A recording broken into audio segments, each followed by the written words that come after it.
Hi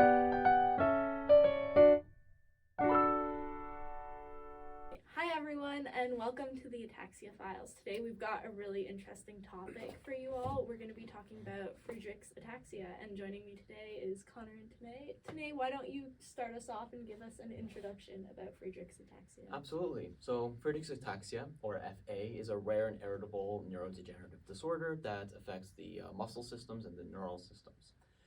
The symptoms: unsteady gait, loss of coordination, muscle weakness, difficulty in speech, and even some cardiac complications. So, the cause of FA is a guanine adenine adenine (GAA) trinucleotide sequence expansion in the frataxin gene. And frataxin is crucial. It plays a role in mitochondrial ion regulation and cellular energy balance. And since this trinucleotide expression reduces frataxin, this can lead to oxidative stress and progressive damage to the muscle cells and neurons. It also can cause degeneration in the dentate nucleus in the cerebellum. The cerebellum and the spinal pathways responsible for coordination and balance are highly affected. But when the dentate nucleus gets degenerated, then you have a loss of both GABAergic and glutamatergic terminals, which can compromise some inhibitory and excitatory signaling required for smooth muscle control. Yeah, thanks for that great overview there of Friedreich's ataxia. You talked about the symptoms there, about the loss of coordination as being one of the big ones. One study in 2004 that they found that those with Friedreich's ataxia showed a 50% decrease in gait velocity and about a 30% shorter stride length. It's also important to note that they found almost 2.5 to 3.5 times more variability in stride length. So that goes to show just kind of some of the unpredictability that those with Friedreich's ataxia have in their movement, so unable to properly regulate their gait and their movement. A large cause for some of that loss of coordination and that loss of balance comes from lower limb spasticity. So that is contractions happening in lower limbs, specifically in the gastroc and soleus muscles. That is unwanted. It's happening out of their control. And in one study, it was found that everybody in the study that they looked at had spasticity in at least one of the lower limb muscles. And even those who could move showed spasticity in one muscle, and most of them, or not quite most of them, 40% showed in both legs. So that goes to show some of the mechanisms of how that loss of coordination happens. Alice, you want to walk us through how some of those symptoms come about? Yeah, so if we look at how frataxin impairs the cerebral signaling, it's important to notice that the lack of frataxin occurs in the mitochondrial matrix. And the mitochondria is really important for developing and maintaining your neuronal function. And of course, the lack of frataxin will inhibit this process. Frataxin is a part of the complex that forms your iron-sulfur complexes, which are cofactors for a protein in the Krebs cycle. So when frataxin is inhibited, less iron-sulfur complexes can be formed, and it reduces the efficiency of the Krebs cycle, leading to a decreased production of ATP. And this will lead to oxidative stress on the body, as it's not producing enough energy to maintain its normal functions. And this is where you'll see all of the symptoms of Friedreich's ataxia start to develop with your neurodegeneration. So you'll get your muscle weakness, your involuntary jerking, your loss of balance and coordination, as Tanae mentioned, and you'll also get some problems with speech, so it'll be slow and slurred, and some difficulty swallowing, as well as numerous other factors. Yeah, that's great. Look into how some of those symptoms can start to happen there. Neurodegeneration is the main result of a lot of that. Yeah. And as it progresses, the neurodegeneration, it starts in the sensory neurons and the dorsal root ganglia within the spinal cord, and then to the posterior columns as well. And in one study by Hughes et al., they found that the large myelinated axons within the spinal cord were the most degenerated, so they're most affected. and the remaining ones were small and unmyelinated. So that's going to result in slower conductance velocity in those nerves, which is going to, again, affect movement and balance. And then that degeneration moves to the spinocerebellar tracts as well as the pyramidal tracts in the spinal cord, eventually up to the cerebellum, and can also affect other organs in the body, the liver, the pancreas, the heart, skeletal muscle. Those areas all have a larger density of frataxin proteins normally, which is why they're more affected.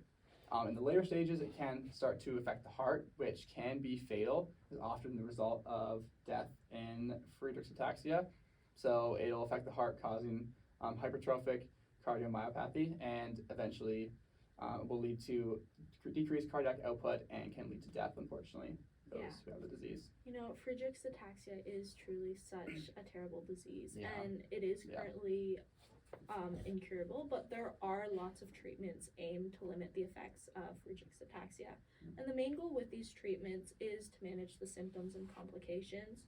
So this is usually through a lot of physical and occupational therapy, some speech therapy, also the uses of braces and mobility aids, or even some surgery sometimes, as well as therapies to manage pain are often used. And there have been many recent discoveries for treating Friedreich's ataxia. A study in 2018 conducted by Lee et al. Focused on oligonucleotide therapy and trying to increase the stimulation of the frataxin gene. So they explained that although the GAA expansion reduces the expression of frataxin, it does not change the coding region of the gene and does not result in a mutation either. So this means that a compound that can bind to the GAA repeat could block the expansion of the RNA and inhibit the recognition of DNA, meaning it would increase the expression of frataxin. And how the study did this was they used fibroblast cells derived from patients with Friedreich's ataxia and monitored its reactions to oligonucleotides and found that activating the frataxin gene is possible. And this finding opened the door for the possibility and potential of a drug that could treat ataxia. And there are still many challenges translating this to a clinical setting, but it is a step in the right direction. Then in 2023, the FDA actually approved the first drug used to treat people with Friedreich's ataxia, and this is called omavaloxolone. And it's a major step as it is the only medication approved for Friedreich's ataxia right now. And there were a couple 1-year post studies that looked at placebo groups against groups who took omavaloxolone and found that they had increased modified Friedreich's ataxia rating scores, so they were performing better on gait tests and speech tests and all that stuff. So it is a step in the right direction. We're going in the right direction. That's super interesting. Despite that, there is a little bit of discourse in the literature, however, about the use of omavaloxolone. Montgomery and colleagues, they used mouse models. They knocked out the frataxin, and they, over 12 weeks, they tried to study these mice and test them on different movement-related tasks. And they also wanted to test two drugs, omavaloxolone and dimethyl fumarate, which are both known to boost the NRF2 pathway, which helps protect from cell damage. And the study, they were looking at the cerebellar and the quadriceps tissues to quantify this. And the study found that the frataxin knockdown mice did show the classic gradual loss of coordination, and the drugs did in fact activate the NRF2 pathway. However, activation of this pathway did not seem to improve the movement or coordination loss. So although the drugs do successfully activate the NRF2 pathway, it does not improve the movement or coordination. So boosting the NRF2 alone is not enough to treat FA by these suggestions. And just as a disclaimer, this is not an end-all rejection of of omavaloxolone as a remedy for FA, but it's just a testament to to further research and what is unknown about the underlying mechanisms. Yeah, that's super interesting. That study. Was there any like drawbacks or limitations in the study? That you saw? Yes. They it was mostly a drug-focused approach, and they did not consider any of the any other therapies Yeah. in this whole process. So perhaps there's some synergistic effects. Great. Okay.